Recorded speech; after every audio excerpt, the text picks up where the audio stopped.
So let's talk about some advanced skating skills.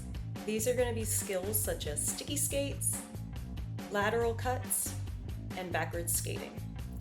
Some of the movements that these skating skills have in common is you're going to be focusing on weight changes or shifting in your skates in your feet as you're moving, and that's going to come from some work in your ankles as well as the muscles connected to your ankles to support you.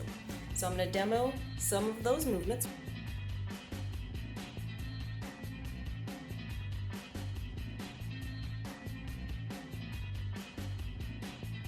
From straight on, if I'm doing something like a sticky skate, my skates are going to stay on the ground, sticky skates, so it's like they're stuck to the ground, so my feet aren't going to come up.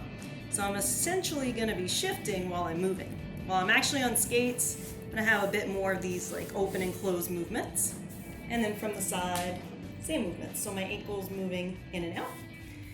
Your smooth lateral cuts, you're going to do almost an exaggerated version of that, where you're going big, long cuts across the track. And then backward skating. So you're going to be using the mobility of your ankles to shift back and forth with your hips. So that weight shift and weight change is going to be important because you're going to want to be comfortable in that position. And you want to be comfortable doing it on both feet as well as one foot at a time.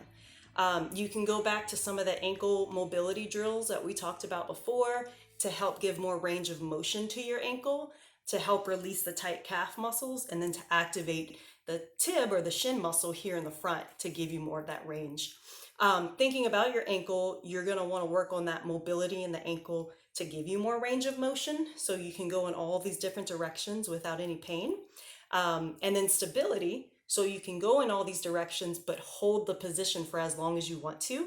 And then strength to be able to maintain that position and not feel weakness in your ankles. So once your ankles are feeling mobile and they feel strong and stable, you're ready to introduce a pistol squat. So a pistol squat, you can think of it like a single leg squat, but you're giving yourself a target to touch. While you're doing the single leg or the pistol squat, you want to use your muscle control and the ankle mobility to lower yourself down to the target and then to lift yourself back up off the target. You're not looking to just drop down and you're not looking to just shoot up. You want to do it with intention. So I'm going to demo a few of those for you with some different views, and we're going to talk about how we can make this a strong movement. So with the pistol squat, you want to think about your same bracing basics as we did for some of the other movements like the squat and the deadlift, where your core is on, you have your Kegel focused, your mid back is on. Now I'm going to go single leg here. So I have the right leg on the ground.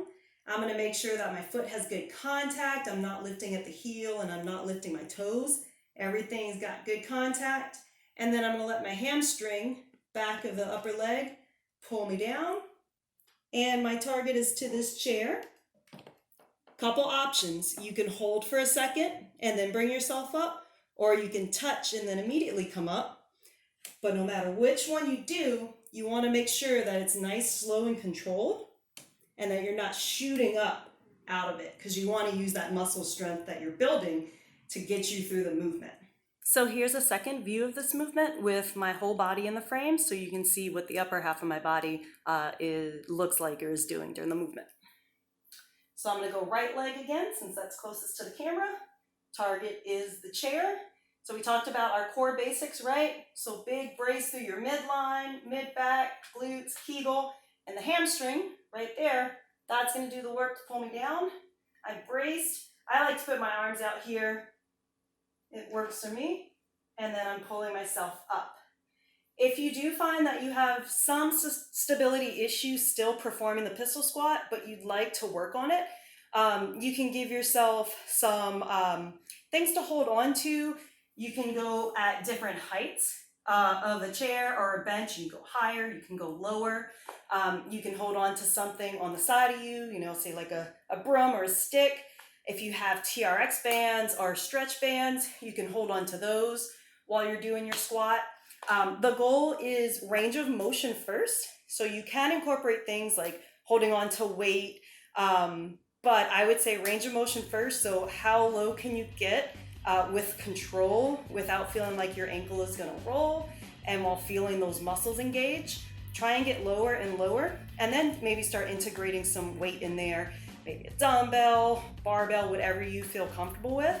And don't just focus on the weight or the strength part. You want to make sure that you can get really low and be controlled, because that's where it's going to count.